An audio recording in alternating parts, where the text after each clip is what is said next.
হচ্ছে মানুষ এটা কিন্তু রিয়েলাইজ করছে যে আমার চুলটা ড্যামেজ হয়েছে। এবার দেখো তুমি ড্যামেজ চুলের মধ্যে যাই করো না কেন তোমার চুলের সেই জৌলুষ্ট থাকবে না।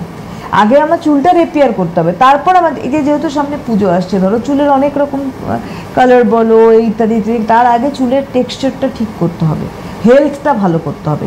সেই জায়গাটা রাইসের যে রেঞ্জ রয়েছে একদম কতটা হেল্প করে। দেখো আমি যেটা বলছিলাম আমাদের যে স্পাটা যেটা রয়েছে ঐশা হার্বালসের পুজোর আগে, আমি কেন যে পুজোর সময় যাতে আপনার সেই চুলটা ড্যামেজ না থাকে এখন থেকে প্রপার টেক কেয়ার করলে, আমাদের যে স্পাটা রয়েছে, স্পা জিনিসটা হচ্ছে হেয়ারের টেক কেয়ার করা।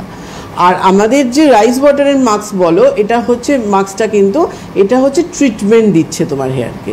দুটো ডিফারেন্সটা কিন্তু এই জায়গায়, মানে স্পা করছো মানে চুলটা তোমার সফট হচ্ছে, সিল্কি হচ্ছে, স্মুথ হচ্ছে, একটা নারিশমেন্ট তুমি পেয়ে গেলে, এবং সেটা তোমার অবশ্যই ড্যামেজ হেয়ারটাকে, ফ্রিজি হেয়ারটাকে ম্যানেজেবল করে দিচ্ছে তোমাকে। কিন্তু সেখানে রাইস ওয়াটার কি করছে, যেটা রাইস ওয়াটার মানে যে কোনো মাস্কই, হেয়ার মাস্কই যেটা ড্যামেজ হয়ে যায়, মানে আমার ব্রোকেন হেয়ার হচ্ছে, স্প্লিটেন প্রবলেম হচ্ছে, চুল ভেঙে পড়ছে, রাফ হয়ে গেছে, একদম রুক্ষ হয়ে গেছে, কোনো কিছু মানে হেয়ারের মধ্যে কোনো শাইন নেই, সেখানে কিন্তু মাস্ক আমার কাজটা করছে। এবং আরেকটা আমাদের হেয়ার প্যাক আছে, সেটা হচ্ছে হেনা। একদম আমরা আসবো আবার। হ্যালো।